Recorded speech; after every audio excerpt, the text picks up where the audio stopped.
Hello, everybody, and welcome to the TeacherCast podcast. My name is Jeff Bradbury, and today we are talking all about screencasting. Have you done any screencasting with your students? Are you looking to flip your classroom this year? We have a very special guest from Techsmith, an amazing educational company that is out to share with you how easy it is to do some screencasting. From Techsmith Education, I want to bring Jason onto the program. Jason, how are you today? I'm wonderful, Jeff. Thanks for having us. We really appreciate it. Thank you so much for coming back onto the show to talk about screencasting. Now, Techsmith is one of the leaders in screencasting. Why is screencasting important for the classroom? It's a great way to kind of expand having a singular teacher in the classroom, right? You can create and capture yourself, sharing information to your students. The students can pause you, they can rewind you, which they can't do in a normal classroom environment. And it allows for real personalized supplemental information to be delivered to your students outside the classroom hours. Now, many people look at screencasting and say, this is a way for a teacher to not do any work in the classroom. Some people think that's a good thing, and some people think that's a bad thing. What is the whole point of doing this? When I was in the classroom, I'm a former educator, I would use screencasting to actually get more one-on-one time with my students face-to-face or in small groups, because if I can be teaching students that need less guidance but more practice, they can be doing that at like a station or in a computer lab, where I could actually spend time with the students that need a little bit more one-on-one attention, a little bit more guidance, a little bit more hand-holding to be most successful. So the people that say that, I believe they're incorrect. You actually get more meaningful time, meaningful teaching time in your classroom and with your students if you're able to almost clone yourself with the video. Now, the same people that have those opinions are the same people that say screencasting is just another way to spend less time at home with your family. But you're here to talk to us a little bit about ways that this can be done easily and quickly. And actually, we should probably set this up and say this is the first of a two-part episode that we're doing here with Techsmith Education. This episode, we're talking all about screencast basics, why, when, how, who, and then at a later date, we're going to record our episode on screencast for advanced users, I would say, right? That's correct. So what are we going to be talking about today? So today, what I want to share with you is a couple things. One, some of my favorite uses for video in the classroom, regardless of platform, regardless of tool. And then towards the end of today, I'd like to do a little bit of a shallow dive into our primary screencasting tool, Camtasia Studio for Windows. Fantastic. Before we get into that, I would say to anybody who's listening, if you have any questions about any of this stuff, Jason, where is a good place for them to reach out on Twitter, social media, anything like that?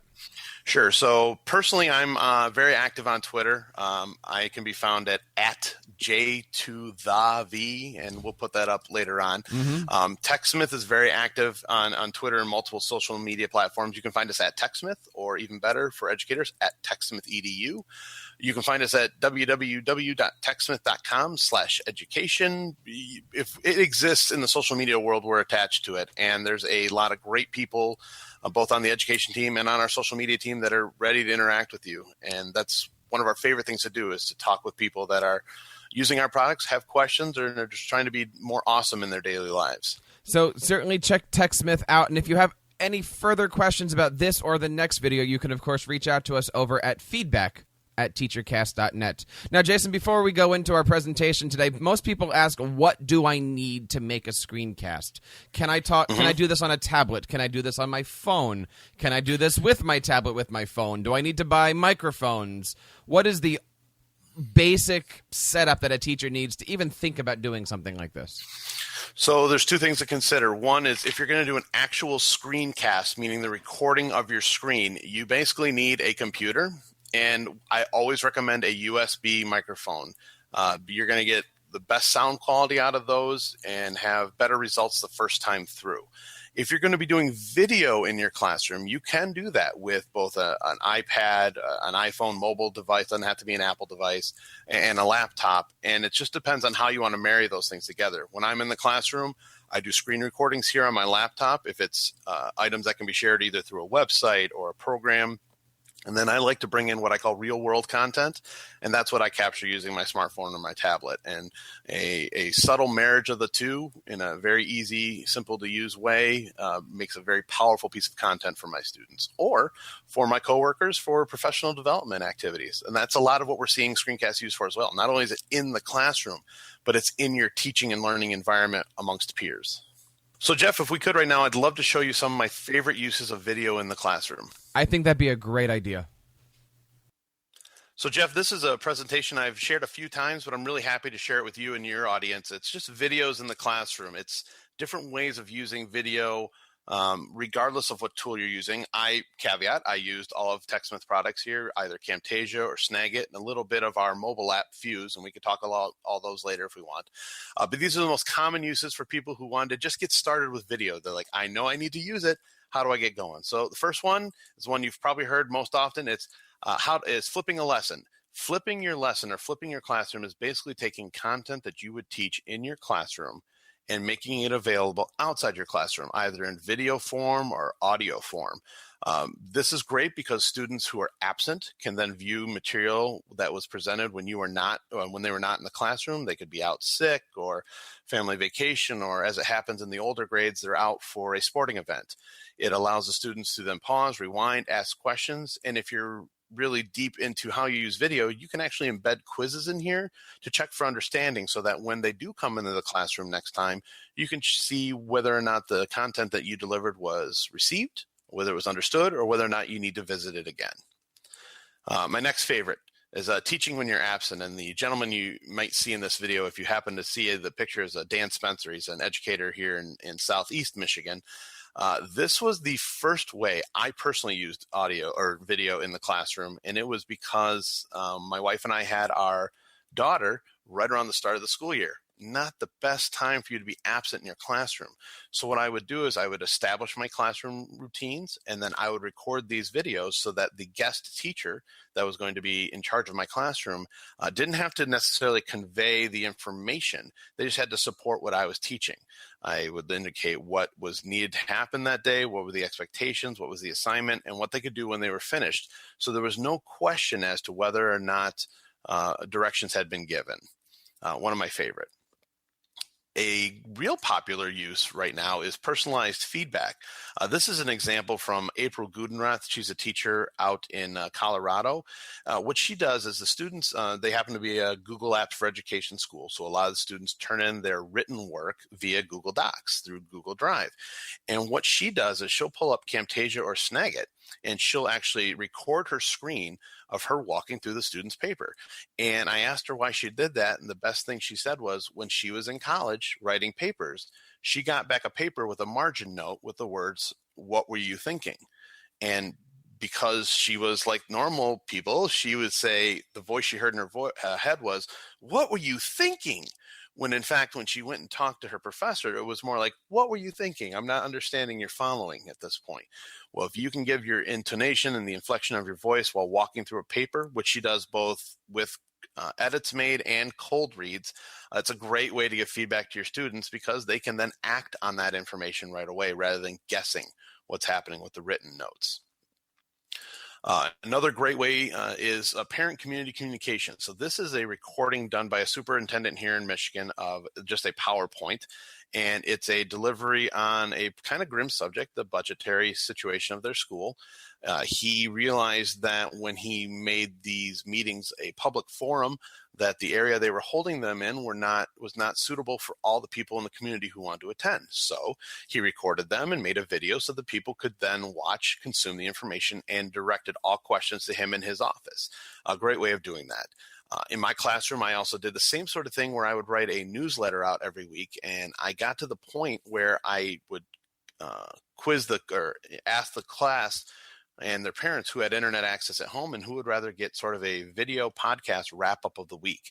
And by around October, we were doing a 2 to 3 minute video recap of the week. And I stopped doing it and my students started doing it. It became one of the weekly jobs. A favorite use, stop repeating yourself. I had a rule in my classroom once I started teaching technology at the education or at the elementary level. And that was if there was something that someone asked me repeatedly and I kept answering that question out loud by Halloween, it became a video for my students to watch. Therefore, if it was something as simple as how do I log into my email, or where do we access the shared drive, or in some cases in our new building, how do I find the bathroom? We would get a camera out and we would make a video. If it was a question I was tired of answering, it became a video so the students had a station they could go get that question answered. It's kind of a repeat of the ask three then me mentality. They could watch the video. If they didn't understand, they could then talk to their peers. If they still didn't understand and the question came to me, I knew it was a pretty serious question, but a great way of using video in the classroom. If we're talking about middle school or higher, you could also give a course overview. This is just a video of someone with a picture-in-picture in the corner giving a walkthrough of their syllabus. For those who have taken any kind of class in middle school, high school, or higher ed, you know the first class or two is largely just going over the expectations of the class and the syllabus. Why not record that and deliver that to your students prior to the start of the class or prior to the start of the school year, and hit the ground running on the first day? You could almost come in and say, hi, I'm Mr. Valade. I'm glad you had a chance to review the syllabus. Are there any questions? Immediately takes into consideration the limited amount of time we have as educators in the classroom with our students. This is respectful of their time, respectful of your time, and allows you to get into the content quicker. This next one is a introduce yourself. This is of our selfie generation. This allows you to basically turn the camera on yourself and introduce yourself to your students. Super valuable if you're teaching online and you don't have any actual face-to-face interaction with your students, or if you're new to the district or new to a grade level. This video would be about, this one in particular is about 45 seconds long. It's just a teacher down in Odessa, Texas, introducing herself to her students. It's, hi, this is who I am. This is what I'm going to be teaching, a little bit about myself, looking forward to teaching you this semester, and I'm really excited about learning. When I've done these, I've actually had my kids. I have 3 little kids. One of them climbed up in my lap, and I had to decide at that moment, do I need to edit this out? Do I need to make a change? And my thought was, no, this is who I am. I'm introducing myself. I'm actually a dad outside of my teaching life, and that also plays a factor in my teaching. So introducing yourself is another great way of using the video. This one I didn't come up with. Wish I had. It's awesome. It's a walkthrough of materials. This video happens to be taken by a science department where the students in a geology course check out a kit of different types of rocks. And this is just a walkthrough of the materials that they should expect to see when they check out the kit, where they're located, how they're positioned, what should be in there, so that when the students turn this kit back in, it's returned in the way they found it. Pretty simple idea, but just a beautiful way of using video on something they had to do anyway, which was checking out materials. We also have a couple of bonus ones I threw in here. This is filming using one of our mobile apps, Coach's Eye. They took a 4-second video here of a bridge being broken in a structural engineering class, and they were able to slow it down and show how the bridge held up under stress, where the support points were, and the teacher was able to walk through this 4-second video in about 50 to 55 seconds. Great review for the students, great opportunity for them to see how they did and to make changes to their next build for the next part of their assignment. So just as general facts for Techsmith, we've been working with K-20 educators for the past 20 years. We've been part of the flipped classroom movement since the beginning, and our solutions have been used all over the world at multiple levels of education, all the way from pre-K. I have seen students in pre-K use video up to graduate students and doctoral students. So, and Jeff, this is the last slide I want to show you today. It's just got our basic contact information. If you want to send us an email with questions or ideas, or you want to bounce some of your creations off of us, we'd love to see those too. You can send an email to education@techsmith.com. And then I also have a bit.ly link there, bit.ly/capitalized TSC-cast. And Jeff can pull that up right now. And so this is just how you would best use Camtasia in the classroom. It's a little bit of a tease towards what I was talking about and lots of great other ways of doing it. Now, I want to mention here up at the top of that page is a blue box that says free trial. We do offer Camtasia and most of our products as a free download, free trial. What that means is you get about 30 days to play with it, and it's full functioning. Nothing is held back. Try it out. See if it's something that's beneficial to you, and then consider making a purchase. And be aware, we do have education pricing, and that is linked to this page as well. If you are an educator, you do receive a significant discount off of the normal list price. So try it out, see if it works for you. And if it does, great. If it doesn't, reach out to me and let me know why. What does it need that need for you that you're not seeing? The other thing I also want to talk about real quick before we show you a little bit of Camtasia is on our main website, under the help menu, we have tutorials. They are in-depth, small, digestible chunk videos for different parts of each of our products. So if you're learning Camtasia and you just want to know about editing on the timeline, there's going to be a video with the associated project file that you can download available to you. Both written form, video form, and what's great is we use Camtasia to teach you about Camtasia. So if we use the video project file, we give it to you to play with. So it then becomes a template for you if you find it needed. So those are always available to you as well. Jason, that's absolutely fantastic. Yeah, I was real proud when we did that. We don't want you to have to reinvent the wheel if you don't need to. So Jeff, I know we only have a few minutes left in this, and we're not going to do the deep dive. That's going to be the second part of our conversation here. But I'd just like to walk you through Camtasia for a minute or two, if that's possible. Absolutely. So Jeff, I just want to walk you through what Camtasia Studio looks like. This is the Camtasia Studio for Windows. We also have Camtasia for Mac, and it looks similar. And to be honest, we're working with our developers to kind of bring those two closer together. So be on the lookout for that. As it stands right now, Camtasia is broken into three basic parts. Your upper right-hand corner here is your canvas or preview window. That means anything you recorded, including any media you bring in. So if you want to bring in camera, still images, PDFs, slides, all of those are available here. To the left, you have your clip bin, library, and tool area. So this is actually a screen recording I did a little earlier before Jeff and I came online. It's also where I would find all the pre-built music and backgrounds and animated titles that all come with Camtasia. This also is where you can actually save videos and images and audio clips that you want to use for future projects. And you also have all your call outs, your zooming and panning, and we'll get into all this more so with our next podcast. And down here at the bottom is your timeline. This is where your media lives and can be edited, and it acts as any linear timeline. Starts at the left, goes to the right, and as I drag the playhead across, you'll actually see the screen change for what I was recording on my screen earlier. In fact, we were just talking about our tutorials, Jeff. This is a screen recording of how to get there. And I can make edits on any of this at any point. Now, big difference to people who know Techsmith, they know us for Snagit and they know us for Camtasia. Snagit is great for screen recording, basic screen recording, no webcam, no music. It's just your audio and what happens on the screen. Minor editing capability where you can trim the ends or cut out middle sections. With Camtasia, you get not only the screen recording, you get the ability to record your webcam, like this was me earlier today. And I can make adjustments and edits to that like any other piece of media, meaning if I wanted to add an animation to this, I could do that. If I wanted to add a music background or some theming, I could do that as well. If I wanted to create an interstitial slide or an intro slide, I could do that. I could grab color schemes. If I wanted to do something specific to my school and the school's colors, you could do all of that. Or I could just record the screen and share it out and call it good. Once you pick where you want to share it, we have so many different options of where it can go. Everything from our own Techsmith Relay and screencast.com to seamless interaction with Google Drive to send up to YouTube. We even have My Places in there now. So if you're an Office 365 or Windows environment user, you can save it to that as well. Not only can you do that, but you can actually just send out the MP4 at various resolutions to host on your own website. And if you choose to do that, the interactivity becomes greater, meaning you can add interactive hotspots. You can add quizzing right in Camtasia.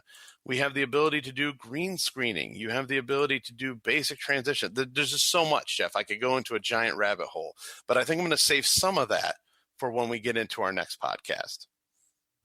Jason, that sounds great. There are so many things here. And again, if you're out there listening to this, and this is only episode 1 of what is at least planned for, a 2-part series of how to do screencasting using Camtasia. Jason, thank you so much for stopping by. I look forward to seeing you next week as we record our second episode. One last time, where can we go to find more information about Camtasia and Techsmith Education? Easiest way is www.techsmith.com/education. And thank you guys so much for checking out TeacherCast podcast. We are here every single week providing amazing educational tech support and professional development. There's, of course, several great ways that you can reach out and be a part of our show. We love it when you find us on Twitter at TeacherCast. Leave us a voicemail over at teachercast.net/voicemail. Email us at feedback@teachercast.net. And, of course, subscribe and rate our audio and video shows over at teachercast.net/iTunes and teachercast.net/YouTube. My name is Jeff Bradbury, and until next time, keep up the great work in your classrooms and continue sharing your passions with your students.